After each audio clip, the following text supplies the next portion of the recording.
बहुत पुराने वक्त की बात है। एक छोटे से गांव के किनारे मट्टी की बनी एक टूटी फूटी झोपड़ी में एक बूढ़ी औरत रहती थी जिसका नाम बसंती था। इस दुनिया में उसका कोई नहीं था, न बेटा न बेटी न कोई अपना, बस वो और उसकी खामोश सुनसान जिंदगी। वो सुबह सवेरे उठती, अपनी पुरानी सी धुली हुई साड़ी संभालती और गांव के घरों में काम ढूंढने निकल जाती। कभी किसी के बर्तन धो देती, कभी किसी के आंगन में झाड़ू लगा देती और कभी खेतों में मजदूरी कर लेती। जो मिल जाता उसी से शाम का चूल्हा जलता। जिंदगी में न कोई खुशी थी न कोई उम्मीद, बस जैसे दिन गुजर रहे थे वो भी गुजर रही थी। एक दिन शाम के वक्त अचानक आसमान पर सियाह बादल छा गए। तेज हवा चलने लगी, दरख्त जोर जोर से हिलने लगे और देखते ही देखते मूसलाधार बारिश शुरू हो गई। बसंती उस वक्त एक घर से काम करके वापस आ रही थी। उसकी साड़ी पूरी भीग चुकी थी, बाल चेहरे से चिपक गए थे और सर्दी से उसका पूरा जिस्म कांप रहा था। वो जल्दी जल्दी अपनी झोंपड़ी की तरफ बढ़ रही थी कि अचानक उसे एक कमजोर सी आवाज सुनाई दी, बचाओ। बसंती रुक गई। उसने इधर उधर देखा, मगर बारिश इतनी तेज थी कि कुछ साफ नजर नहीं आ रहा था। फिर वो आवाज दोबारा आई, इस बार और भी कमजोर, कोई है, मुझे बचाओ। बसंती का दिल जोर से धड़कने लगा। वो आहिस्ता आहिस्ता उस आवाज की तरफ बढ़ी। कुछ फासले पर उसे एक जवान लड़की नजर आई जो कीचड़ में गिरी हुई थी। उसने एक फटी हुई गीली साड़ी पहन रखी थी, बाल बिखरे हुए थे और वो बुरी तरह कांप रही थी। बसंती फौरन उसके पास पहुंची। अरे बेटी, क्या हुआ, यहां कैसे गिरी हो? लड़की ने मुश्किल से आंखें खोली। उसकी आवाज बहुत कमजोर थी। मुझे छोड़कर चले गए, मुझे कुछ याद नहीं। बसंती का दिल पसीज गया। उसने फौरन उसे सहारा दिया और बड़ी मुश्किल से उसे उठाकर अपनी झोंपड़ी तक ले आई। बारिश अभी भी जोरों से हो रही थी। उसने चंपा को चारपाई पर लिटाया और जल्दी से एक पुरानी मगर साफ चादर लाकर उसे ओढ़ा दी। फिर वो चूल्हे के पास गई, लकड़ियां जलाईं और आग तेज की। झोंपड़ी में आहिस्ता आहिस्ता गर्मी फैलने लगी। कुछ देर बाद बसंती ने उसके लिए गर्म पानी किया और उसे पिलाया। चंपा के हाथ कांप रहे थे। वो धीमी आवाज में बोली, आप मुझे छोड़ेंगी तो नहीं? बसंत कुछ लम्हों के लिए खामोश रही, फिर नरम लहजे में बोली, नहीं बेटी, जब तक मैं जिंदा हूं तुम्हें कुछ नहीं होने दूंगी। चंपा की आंखों में आंसू आ गए। मेरा नाम शायद चंपा है, मुझे पूरा याद नहीं। बसंती ने हल्की सी मुस्कुराहट के साथ कहा, ठीक है बेटी, अब तुम यही रहो, जब तक तुम ठीक नहीं हो जाती कहीं नहीं जाना। उस रात बारिश मुसलसल होती रही। बाहर आंधी, अंदर खामोशी, मगर इस छोटी सी झोंपड़ी में पहली बार किसी के होने का एहसास था।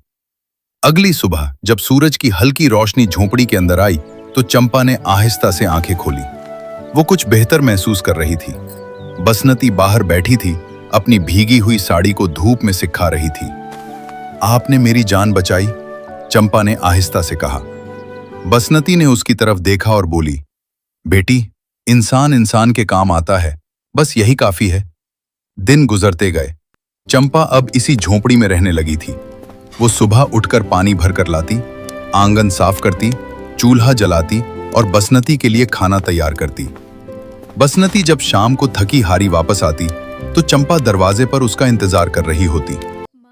आ गई माई, वो मुस्कुराकर कहती और बसंती के चेहरे पर भी एक हल्की सी मुस्कुराहट आ जाती। कई सालों बाद उसकी जिंदगी में किसी ने उसका इंतजार करना शुरू किया था। आहिस्ता आहिस्ता दोनों के दरमियान एक माँ बेटी जैसा रिश्ता बन गया। एक दिन चंपा ने आहिस्ता से कहा, माई, अगर मैं हमेशा आपके साथ रहूं तो आपको बुरा तो नहीं लगेगा? बसंती की आंखें भर आईं। बेटी, तुमने तो इस सुनसान घर को घर बना दिया है, अब तुम चली जाओगी तो मैं फिर अकेली हो जाऊंगी। चंपा ने सर झुका लिया, लेकिन उसकी आंखों में एक लम्हे के लिए एक अजीब सी चमक आई जो बसंती देख न सकी। वक्त गुजरता गया। एक दिन चंपा ने कहा, माई, आप रोज इतना काम करती हैं, थक जाती होंगी, अब आपको आराम करना चाहिए। बसंती हल्की सी हंस पड़ी। बेटी, अगर मैं काम नहीं करूंगी तो हम खाएंगे क्या? चंपा कुछ देर खामोश रही, फिर आहिस्ता से बोली, अगर हमारे पास बहुत सारे पैसे होते तो? बसंती ने हैरान होकर उसकी तरफ देखा। पैसे? हमारे नसीब में कहां बेटी? चंपा ने नजरें झुका ली, लेकिन उसके जहन में जैसे कोई सोच पुल रही थी। इसी तरह दिन गुजरते रहे और बसंती को यह एहसास भी ना हुआ कि जिस लड़की को वो अपनी बेटी समझ बैठी है, वो आहिस्ता आहिस्ता उसकी जिंदगी का रुख बदलने वाली है। इसी तरह दिन गुजरते रहे और बसंती को ये एहसास भी न हुआ कि जिस लड़की को वो अपनी बेटी समझ बैठी है, वो आहिस्ता आहिस्ता उसकी जिंदगी का रुख बदलने वाली है। चंपा अब सिर्फ एक मासूम सी लड़की नहीं रही थी, वो हर चीज को गौर से देखती थी। बसंती की आदतें, उसकी कमजोरियां, उसकी सादगी, सब कुछ। एक दिन जब बसंती काम से वापस आई तो उसने देखा कि झोंपड़ी पहले से ज्यादा साफ सुथरी है और चंपा चूल्हे के पास बैठी गरम रोटियां बना रही है। आ गई माई? माई, आज मैंने आपके लिए खास खाना बनाया है। बसंती खुश हो गई। बेटी, तू तो मेरा बहुत ख्याल रखती है, चंपा ने आहिस्ता से जवाब दिया। आपके सिवा मेरा है ही कौन? लेकिन उसके चेहरे की मुस्कुराहट के पीछे कुछ और था जो बसंती देख न सकी। कुछ दिन बाद चंपा ने आहिस्ता आहिस्ता बसंती के काम में दखल देना शुरू कर दिया। माई, आप इतना कम कमाती हैं। हम हमेशा ऐसे ही गरीब रहेंगे? बसंती ने सादा लहजे में कहा। बेटी, जितना नसीब में है उतना ही मिलता है। चंपा ने सर हिलाया, लेकिन वो उस जवाब से मुतमईन नहीं थी। एक रात जब दोनों खाना खा रही थीं, चंपा ने धीरे से कहा, अगर हम कहीं और जाएं? माई, वहाँ के लोग अमीर हैं, हमें भी मौका मिल सकता है। सब बदल सकता है। बसंती ने थोड़ा सोचा, फिर बोली, बेटी, मैंने सारी उम्र यही गांव देखा है, बाहर की दुनिया अच्छी नहीं होती। चंपा ने कुछ नहीं कहा, बस खामोशी से खाना खाती रही, मगर उसकी आंखों में अब एक वाज़ेह लालच नजर आ रहा था। अगले चंद दिनों में चंपा ने बसंती को आहिस्ता आहिस्ता कायल करना शुरू कर दिया।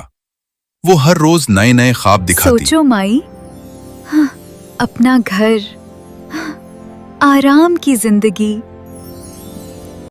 बसंती का दिल डुमगाने ले लगा। आखिरकार एक दिन वो मान गई। ठीक है बेटी, अगर तुम चाहती हो। चंपा के चेहरे पर एक अजीब सी हम खुशी आ चलते गई। हैं। कुछ ही दिनों में दोनों गांव छोड़कर दूसरे गांव की तरफ निकल पड़ी। नया गांव पहले से बड़ा था। वहां के लोग वाकई अमीर थे। बड़े बड़े घर, साफ सड़कें और हर तरफ रौनक। चंपा ने जल्दी जल्दी एक अमीर घर में काम ढूंढ लिया। उसकी खूबसूरती और बात करने का अंदाज देखकर मालकिन ने उसे फौरन रख लिया। बसंती को भी एक छोटा मोटा काम मिल गया, मगर अब फर्क साफ नजर आने लगा था। चंपा जल्दी जल्दी उस घर में घुल मिल गई। वो साफ सुथरे कपड़े पहनने लगी, अच्छा खाना खाने लगी और आहिस्ता आहिस्ता उसकी जबान और रवैया भी बदलने लगा। जबकि बसंती, वही पुरानी साड़ी, वही थकन, वही सादा जिंदगी। एक शाम बसंती थकी हुई वापस आई तो उसने देखा कि चंपा अभी तक नहीं आई। रात गुजर गई, लेकिन चंपा नहीं आई। बसंती पूरी रात दरवाजे पर बैठी रही। मेरी बेटी कहाँ रह गई? वो बार बार खुद से कहती। अगली सुबह चंपा आई, लेकिन वो अकेली नहीं थी। वो एक अमीर औरत के साथ आई, जिसके चेहरे पर गुरूर साफ नजर आ रहा था। चंपा ने बसंती की तरफ देखा, मगर उसकी आंखों में वो पहले वाली अपनायत नहीं थी। ये मेरी माई है, उसने हल्के से कहा। अमीर औरत ने बसंती को ऊपर से नीचे तक देखा, जैसे वो कोई मामूली चीज हो। तुम यही रहती हो? उसने तंजिया अंदाज में पूछा। बसंती ने शर्मिंदगी से सर झुका लिया।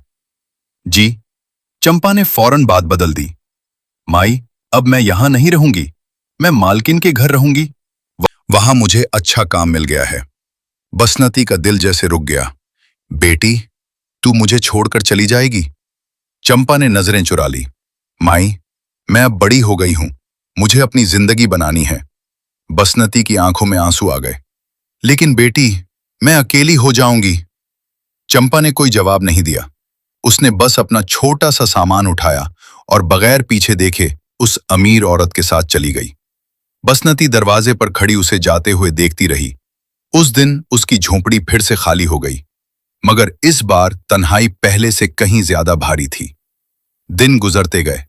बसंती हर रोज उसी उम्मीद में दरवाजे की तरफ देखती, शायद आज चंपा वापस आ जाए।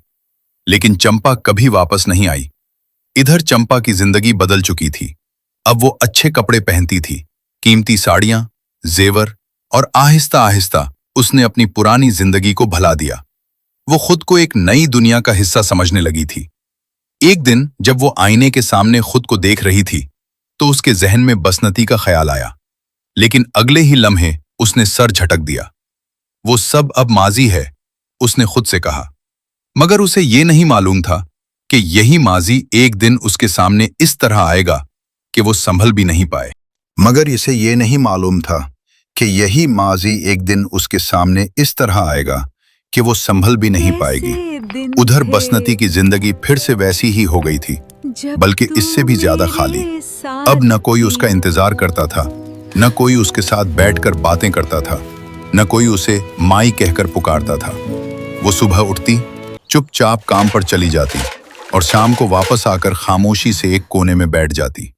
हर आवाज पर उसका दिल चूक जाता, शायद चंपा आ गई हो। लेकिन हर बार दरवाजा खाली होता।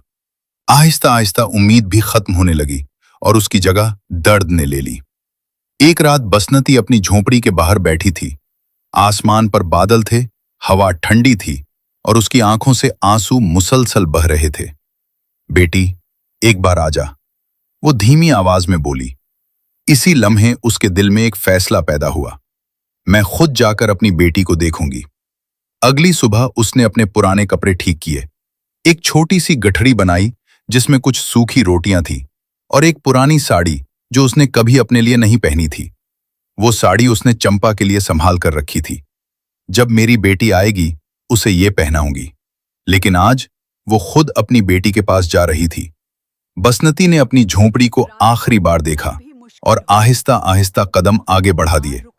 रास्ता लंबा था, मुश्किल था, मगर उसके दिल में एक ही उम्मीद थी, मेरी बेटी मुझे देखकर खुश हो जाएगी। वो दिन भर चलती, जब थक जाती तो किसी दरख्त के नीचे बैठ जाती, एक सूखी रोटी निकालती और आहिस्ता आहिस्ता खाती। हर नवाले के साथ उसे चंपा याद आती। पता नहीं मेरी बेटी खाती भी होगी या नहीं। रात को वो जमीन पर लेट जाती, आसमान को देखती और आंखों में आंसू लिए सो जाती।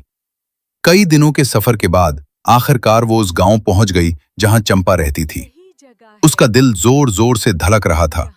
वो लोगों से पूछते पूछते आखिर एक बड़े घर के सामने पहुंच गई। वो कोई आम घर नहीं था, एक बड़ा पक्का मकान, ऊंचा दरवाजा और बाहर नौकर खड़े थे। बसंती के चेहरे पर हल्की सी मुस्कुराहट आ गई। मेरी बेटी वाकई खुश है। वो आहिस्ता आहिस्ता दरवाजे के करीब गई। तभी एक नौकर ने उसे देखा और गुस्से से बोला, अरे बूढ़ी, यहां क्या कर रही है? हट यहां से। बसंती ने हाथ जोड़ लिए। बेटा, मुझे चंपा से मिलना है, बता दो उसकी माई आई है। नौकर हंस पड़ा, हमारी मालकन की माई? जा जा, कहीं और जा। इसी दौरान अंदर से चंपा बाहर आई। वो खूबसूरत साड़ी में मलबूस थी, जेवर पहने हुए, बाल सजे हुए। बसंती की आंखें भर आईं। मेरी बेटी, वो धीरे से बोली। चंपा रुक गई। उसने बसंती को पहचान लिया था, लेकिन अगले ही लम्हे उसका चेहरा बदल गया। तुम कौन हो? उसने सर्द लहजे में कहा। यह अल्फाज सुनकर बसंती जैसे पत्थर की हो गई। बेटी, मैं हूं तेरी माई बसंती। चंपा ने नजरें चुरा ली और सख्त आवाज में बोली, नौकर, इस बूढ़ी औरत को यहां से निकालो। हर कोई आ जाता है रिश्तेदार बनके। बसंती के हाथ कांपने लगे। उसने जल्दी से अपनी गठरी खोली और वो साड़ी निकाली। बेटी, देख, मैं तेरे लिए साड़ी लाई हूं। चंपा ने साड़ी की तरफ देखा और हंस पड़ी। ये मैं पहनूंगी? ये तो भिखारियों वाली है। और उसने वो साड़ी छीनकर जमीन पर फेंक दी। वो साड़ी जो बसंती ने सालों से संभाल कर रखी थी, आज मिट्टी में पड़ी थी। बसंती की आंखों से आंसू बहने लगे, मगर उसकी आवाज नहीं निकली। नौकरों ने उसे पकड़ा और धक्का देकर बाहर निकाल दिया। चल निकल यहां से। बसंती लड़खड़ाती हुई बाहर आ गई। मैं तो बस अपनी बेटी को देखने आई थी, वो रोते हुए बोली। मगर अब सुनने वाला कोई नहीं था। वो आहिस्ता आहिस्ता वहां से चलने लगी। हर कदम के साथ उसका दिल टूटता जा रहा था। उस दिन उसे समझ आ गया, गुर्बत का दुख इतना बड़ा नहीं होता जितना अपनों के बदल जाने का होता है। बसंती उस दिन वहां से गई और फिर कभी वापस नहीं आई। वक्त गुजरता गया और अब कहानी ने करवट ली। चंपा की जिंदगी में वो वक्त भी आ गया जिसका उसे कभी अंदाजा नहीं था। पहले उसके शौहर का कारोबार डूब गया, फिर कर्ज बढ़ता गया, घर में झगड़े शुरू हो गए। आहिस्ता आहिस्ता वो बड़ा घर भी बेचना पड़ गया। जो लोग कभी उसके इर्द गिर्द घूमते थे वहीं अब उसे पहचानने से इनकार करने लगे। चंपा के पास आहिस्ता आहिस्ता सब कुछ खत्म हो गया, न पैसा, न इज्जत, न साथ देने वाला कोई। और एक दिन हालात इतने खराब हो गए कि उसे भी भीख मांगने पर मजबूर होना पड़ा। वो हर दरवाजे पर जाती, लेकिन हर जगह उसे वही मिलता, इनकार, तजलील और बेइज्जती। और हर बार उसके जहन में एक ही चेहरा आता, बसंती। मैंने भी तो उनके साथ ऐसा ही किया था। उसकी आंखों से आंसू बहने लगते। एक दिन वो चलते चलते उसी गांव पहुंच गई जहां कभी बसंती रहती थी। उसका दिल जोर जोर से धड़कने लगा। वो आहिस्ता आहिस्ता उस जगह की तरफ बढ़ी जहां कभी वो छोटी सी झोपड़ी हुआ करती थी, लेकिन वहां कुछ भी नहीं था। झोपड़ी आधी टूटी हुई थी, दरवाजा गिरा हुआ था और चारों तरफ सन्नाटा था। चंपा के हाथ कांपने लगे।